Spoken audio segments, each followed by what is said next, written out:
Lecture du livre Jésus-Christ d'Ellen White. Le départ définitif de la Galilée. Vers la fin de son ministère, le Christ introduit un changement dans sa méthode de travail. Jusqu'ici, il s'était efforcé d'éviter l'agitation et la publicité, se dérobant aux hommes du peuple et passant rapidement d'un endroit à un autre quand l'enthousiasme populaire qu'il suscitait devenait irrésistible. À plusieurs reprises, il avait défendu qu'on le proclamât le Christ. Lors de la fête des tabernacles, il avait effectué avec rapidité et dans le plus grand secret son voyage à Jérusalem. À ses frères qui insistaient pour qu'il se présentât publiquement en qualité de Messie, il avait répondu « Mon temps n'est pas encore venu ». Il s'était rendu à Jérusalem sans être observé, et il était entré dans la ville sans être annoncé, sans recevoir les honneurs de la foule. Il n'en fut pas ainsi dans son dernier voyage. Il avait quitté momentanément Jérusalem en raison de la malice des prêtres et des rabbins. Maintenant, il se met en devoir d'y revenir par un chemin détourné, sans se cacher, et il fait annoncer son arrivée. Allant au-devant de son grand sacrifice, il lui convenait de provoquer l'attention du peuple. Comme Moïse éleva le serpent dans le désert, de même il faut que le Fils de l'homme soit élevé. Tous les regards d'Israël avaient été dirigés sur le serpent, élevé comme symbole de leur guérison. De la même manière, tous les yeux doivent se fixer sur le Christ, la victime qui, par son sacrifice, procurera le salut au monde perdu. C'était une fausse conception de l'œuvre du Messie, ainsi qu'un manque de foi au caractère divin de Jésus qui avait poussé ses frères à insister auprès de lui pour qu'il se présentât au public à l'occasion de la fête des tabernacles. Pour des motifs semblables, les disciples se rappelant ces paroles au sujet de ce qui allait lui arriver et connaissant la haine mortelle dont étaient animés les conducteurs religieux, auraient bien voulu pouvoir dissuader leur maître de se rendre à Jérusalem. Pour le Christ, c'est une tâche difficile que de s'avancer en dépit des craintes, du désappointement et de l'incrédulité de ses disciples bien-aimés. Il lui est dur de les conduire vers l'angoisse et le désespoir qui les attendent à Jérusalem. Et Satan est là pour assiéger le Fils de l'homme de cette tentation. Pourquoi va-t-il maintenant à Jérusalem au-devant d'une mort certaine? Tout autour de lui, des âmes ont faim du pain de vie. À peine a-t-il commencé l'œuvre de l'évangile de sa grâce. Il est encore dans la pleine vigueur de l'âge. Pourquoi ne s'avancerait-il pas dans les vastes champs du monde, apportant les paroles de sa grâce et sa puissance de guérison? Pourquoi ne s'accorderait-il pas la joie de donner la lumière et le bonheur à des millions d'êtres croupissant dans les ténèbres et la souffrance? Pourquoi laisserait-il le soin de recueillir la moisson à des disciples de foi si débiles, de compréhension si étroite et dont l'action est si lente? Pourquoi affronterait-il la mort alors que son œuvre se trouve encore dans l'enfance? L'ennemi qui s'est attaqué au Christ dans le désert renouvelle aujourd'hui ses tentations les plus fortes et les plus subtiles. Si Jésus cède un instant seulement, si pour se sauver lui-même il modifie son attitude, les instruments de Satan triomphent et le monde est perdu. Mais Jésus a pris résolument le chemin de Jérusalem. La seule loi de sa vie, c'est la volonté de son Père. Déjà, lors de sa visite au temple, alors qu'il n'était qu'un enfant, il avait dit à Marie « Ne savez-vous pas qu'il me faut être occupé des affaires de mon Père ?»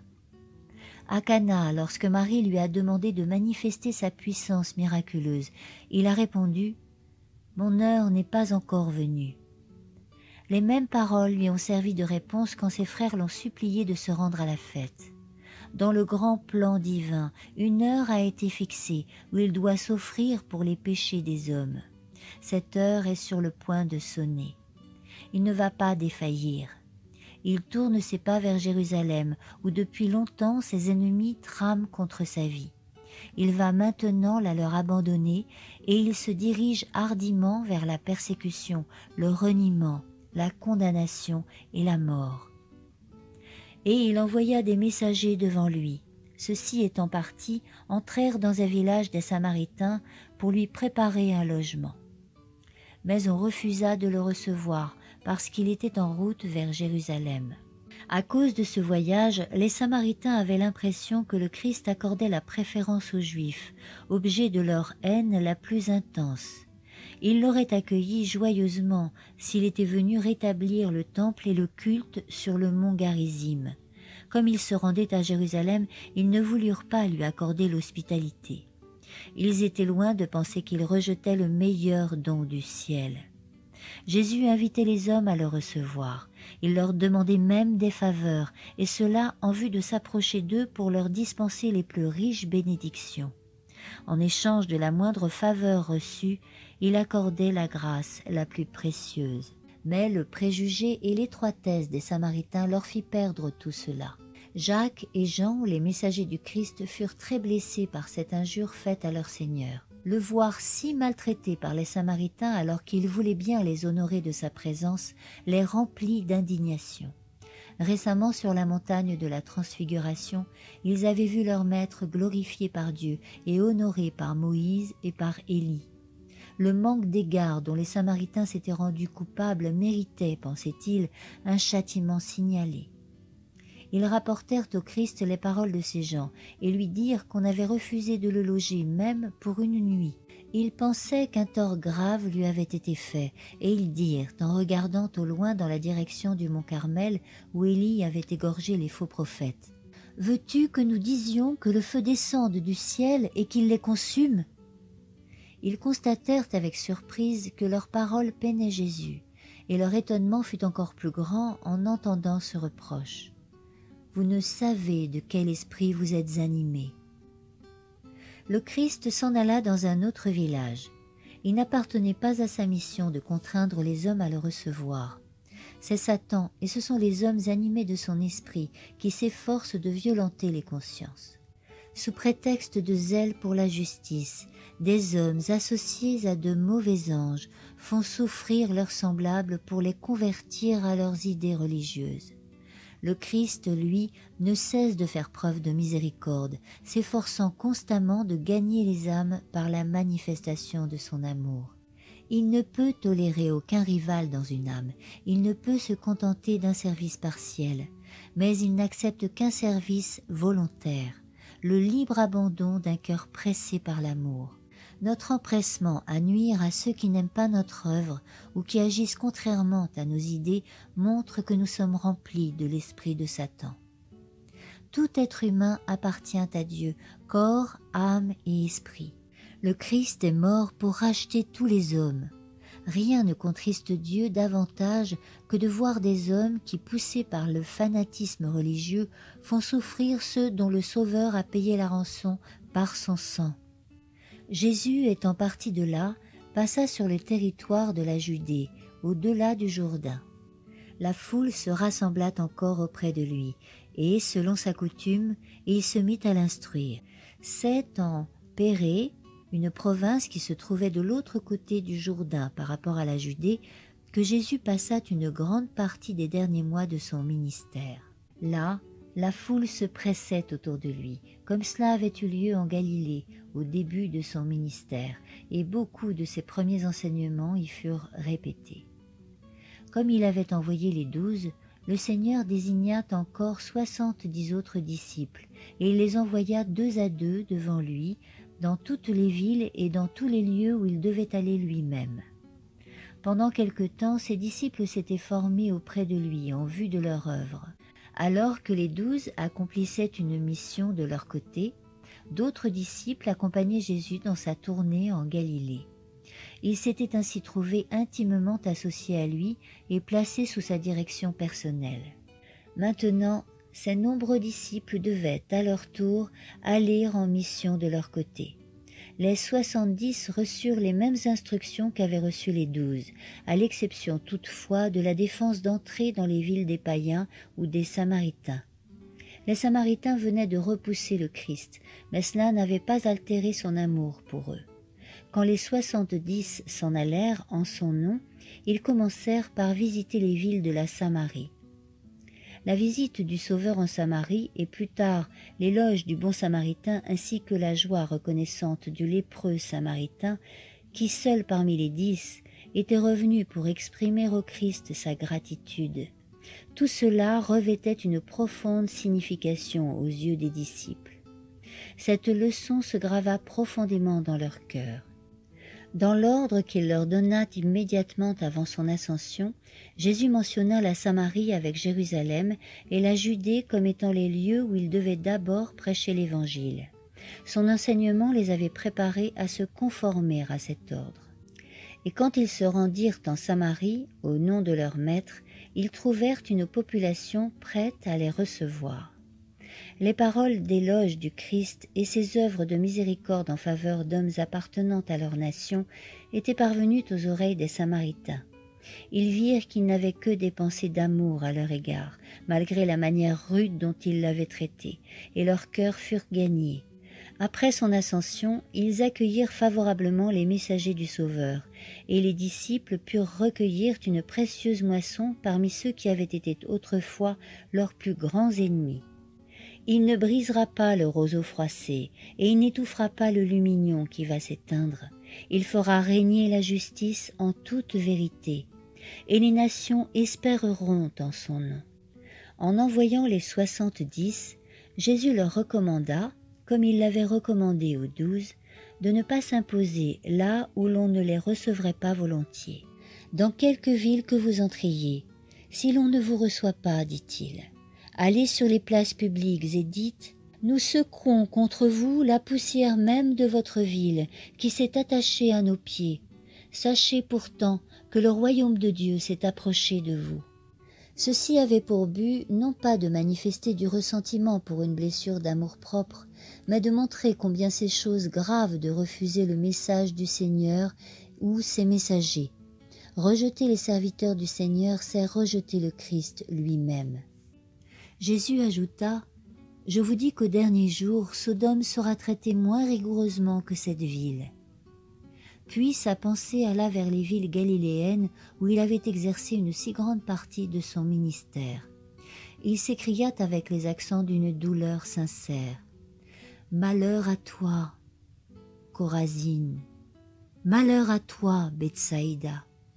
Car si les miracles qui ont été faits au milieu de vous avaient été faits dans Tyr et Sidon, il y a longtemps qu'elles se seraient repenties en prenant le sac et la cendre. C'est pourquoi au jour du jugement, Tyr et Sidon seront traités moins rigoureusement que vous.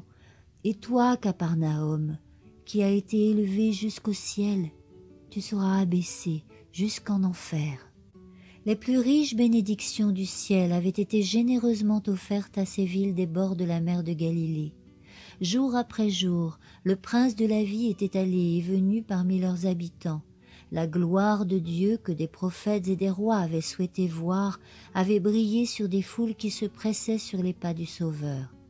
Cependant, le don du ciel fut refusé. Comme les apôtres, les 70 avaient été doués de facultés surnaturelles destinées à servir de sceau à leur mission. Une fois l'œuvre achevée, ils revinrent avec joie en disant « Seigneur, les démons même nous sont assujettis en ton nom. » Jésus répondit « Je voyais Satan tomber du ciel comme un éclair. » Les scènes du passé et de l'avenir défilèrent devant l'esprit de Jésus. Il vit Lucifer expulsé pour la première fois des lieux célestes. Il regarda en avant vers sa propre agonie qui allait dévoiler aux yeux de tous les mondes le caractère du séducteur. Il entendit le cri « Tout est accompli !» annonçant que la rédemption d'une race perdue était définitivement rendue certaine et que le ciel était pour toujours à l'abri des accusations, des tromperies et des entreprises de Satan. Par-delà la croix du calvaire, par-delà l'agonie et l'opprobre, Jésus regarda en avant vers le grand jour final où le prince de la puissance de l'air serait détruit sur la terre qu'il a souillée de sa rébellion. Il vit l'œuvre du mal arriver à son terme et la paix de Dieu remplir les cieux et la terre. Dès ce moment, les disciples du Christ devaient considérer Satan comme un ennemi vaincu. Sur la croix, Jésus allait remporter pour eux la victoire. Son désir était qu'ils considérassent cette victoire comme la leur. « Voici, dit-il, que je vous ai donné le pouvoir de fouler aux pieds les serpents, les scorpions et toute la puissance de l'ennemi, et rien ne pourra vous nuire. La toute-puissance du Saint-Esprit est le refuge de toute âme repentante. Le Christ ne permettra pas qu'une seule âme, implorant sa protection dans un esprit de repentance et de foi, tombe au pouvoir de l'ennemi. Le Sauveur se tient à ses côtés lorsqu'elle est tentée et éprouvée. Avec lui, il ne peut y avoir ni échec, ni perte, ni impossibilité, ni défaite. Nous pouvons tout par celui qui nous fortifie. Quand surviennent des tentations et des épreuves, n'essayez pas de tout arranger vous-même, mais regardez à Jésus, votre assistant. Il y a des chrétiens qui se préoccupent et qui parlent beaucoup trop de la puissance de Satan. Ils pensent à leur adversaire, prient à ce sujet, parlent de lui, si bien que celui-ci finit par grandir démesurément dans leur imagination. Il est vrai que Satan est un être puissant. Mais grâce à Dieu, nous avons un puissant Sauveur qui a chassé le malin du ciel. Satan se plaît à nous voir exagérer sa puissance. Pourquoi ne parlerions-nous pas plutôt de Jésus? Pourquoi exalterions-nous pas plutôt sa puissance et son amour? L'arc-en-ciel de la promesse qui entoure le trône divin est un témoignage impérissable du fait que Dieu a tellement aimé le monde qu'il a donné son Fils unique, afin que quiconque croit en lui ne périsse point, mais qu'il ait la vie éternelle. Il atteste aux yeux de l'univers que Dieu n'abandonnera pas son peuple en lutte avec le mal. Il nous assure force et protection aussi longtemps que ce trône lui-même demeure. Jésus ajoute: toutefois, ne vous réjouissez pas de ce que les esprits vous sont assujettis, mais réjouissez-vous de ce que vos noms sont inscrits dans les cieux. Ne vous réjouissez pas de la puissance que vous possédez, de crainte de perdre le sentiment de votre dépendance à l'égard de Dieu. Mettez-vous en garde contre un esprit de propre suffisance qui vous ferait travailler avec vos propres forces plutôt que dans l'esprit et la puissance de votre Maître. Le moi est toujours prêt à s'attribuer le mérite du succès. Quand le moi est flatté et élevé, on néglige de montrer à d'autres que Dieu est tout en tous. L'apôtre Paul disait « Lorsque je suis faible, c'est alors que je suis fort ». Le sentiment de notre faiblesse nous apprend à compter sur une puissance qui ne réside pas en nous-mêmes. Rien n'a sur nos cœurs une emprise plus grande qu'un sentiment constant de notre responsabilité à l'égard de Dieu. Rien n'exerce une influence plus profonde sur les mobiles de notre conduite que l'assurance du pardon offert par l'amour du Christ. Il nous faut entrer en contact avec Dieu pour que nous soyons pénétrés de son Saint-Esprit qui nous rendra capables de prendre contact avec nos semblables. Réjouissez-vous donc de ce que par le Christ vous êtes entrés en relation avec Dieu et vous êtes devenus membres de la famille céleste. Aussi longtemps que vous regarderez en haut, vous aurez constamment le sentiment de la faiblesse de l'humanité. Moins vous chérirez le moi, mieux vous comprendrez l'excellence de votre Sauveur. Plus vous vous approcherez de la source de la lumière et de la puissance, plus vous serez illuminés et plus vous serez à même d'accomplir de grandes choses pour Dieu. Réjouissez-vous de ce que vous êtes un avec Dieu, un avec le Christ et avec la famille céleste tout entière. Tandis que les 70 disciples écoutaient les paroles du Christ, le Saint-Esprit présentait avec force à leur esprit les réalités vivantes et gravait la vérité sur les tables de leur cœur. Quoique entourés de la foule, ils se sentaient seuls avec Dieu. Voyant qu'ils avaient saisi l'esprit de son enseignement, Jésus tressaillit de joie par le Saint-Esprit et il dit « Je te loue, ô Père, Seigneur du ciel et de la terre, de ce que tu as caché ces choses aux sages et aux intelligents, et de ce que tu les as révélées aux petits enfants. Oui, Père, il en est ainsi parce que tu l'as trouvé bon. Toutes choses m'ont été remises par mon Père, et nul ne connaît qui est le Fils, si ce n'est le Père, ni qui est le Père, si ce n'est le Fils, et celui à qui le Fils aura voulu le révéler. Le seul moyen de s'approprier plus parfaitement la vérité, c'est de conserver un cœur tendre et soumis à l'Esprit du Christ. Il faut vider l'âme de la vanité et de l'orgueil pour que le Christ soit intronisé. La science humaine est trop bornée pour comprendre l'expiation. Le plan de la rédemption a une portée trop vaste pour être expliqué par la philosophie. Il restera toujours un mystère inaccessible aux raisonnements les plus profonds. La science du salut ne peut être expliquée, mais on peut la connaître par expérience. Celui-là seul qui voit son propre état de péché peut apprécier le Sauveur à sa juste valeur. Les leçons les plus instructives furent données par le Christ, tandis qu'il se rendait lentement de la Galilée vers Jérusalem. Les habitants de la Pérée, comme ceux de la Galilée, étant moins dominés par le fanatisme juif que les habitants de la Judée, les enseignements de Jésus trouvaient un écho dans les cœurs. On écoutait ses paroles avec empressement. Plusieurs des paraboles du Christ furent dites pendant ces derniers mois de son ministère. Comme les prêtres et les rabbins le poursuivaient avec une haine croissante, ils voilaient ces avertissements sous des symboles. On ne pouvait se tromper sur ses enseignements, et néanmoins on ne pouvait rien trouver dans ses paroles qui fournit un terrain d'accusation contre lui. Dans la parabole du pharisien et du péager, la prière orgueilleuse « Ô Dieu, je te rends grâce de ce que je ne suis pas comme le reste des hommes » offrait un contraste frappant avec la supplication du pécheur repentant. « Sois apaisé envers moi, qui suis un pécheur. » C'est ainsi que le Christ stigmatisait l'hypocrisie des Juifs. Sous les images du figuier stérile et du grand souper, il annonçait le jugement qui allait frapper la nation impénitente. Ceux qui avaient rejeté avec mépris l'invitation à la fête évangélique entendaient ces paroles d'avertissement.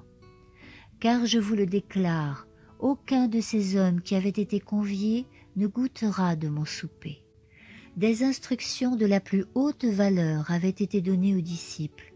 La parabole de la veuve importune et celle de l'ami demandant à emprunter du pain au milieu de la nuit venaient renforcer ces paroles. « Demandez et l'on vous donnera, cherchez et vous trouverez, frappez et l'on vous ouvrira. » Souvent leur foi chancelante serait affermie par le souvenir de ces paroles du Christ. Et Dieu ne ferait pas justice à ses élus qui crient à lui jour et nuit, et il tarderait à les secourir. Je vous dis qu'il leur fera prompte justice. Le Christ répéta la magnifique parabole de la brebis égarée, et il développa son enseignement en parlant de la pièce d'argent perdue et de l'enfant prodigue. Les disciples n'étaient pas encore à même à ce moment-là d'apprécier pleinement ces leçons. Mais quand, après l'effusion du Saint-Esprit, ils assistèrent à l'entrée des gentils dans l'Église, ils virent la colère des Juifs envieux. Ils purent mieux comprendre l'enseignement de l'enfant prodigue et s'associer à la joie du Christ exprimée par ces paroles. Mais il fallait bien faire un festin et se réjouir, parce que mon fils que voici était mort et il est revenu à la vie. Il était perdu et il est retrouvé. Et quand, au nom de leur maître, ils affrontèrent l'opprobre, la pauvreté et la persécution, souvent ils affermirent leur cœur en se répétant les recommandations qu'il leur avait données au cours de ce dernier voyage. « Ne crains point, petit troupeau, car il a plu à votre Père de vous donner le royaume. Vendez ce que vous possédez et donnez-le en aumône.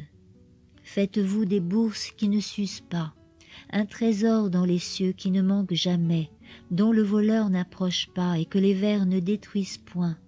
Car où est votre trésor, là aussi sera votre cœur. » Suite de la lecture dans le prochain audio intitulé « Le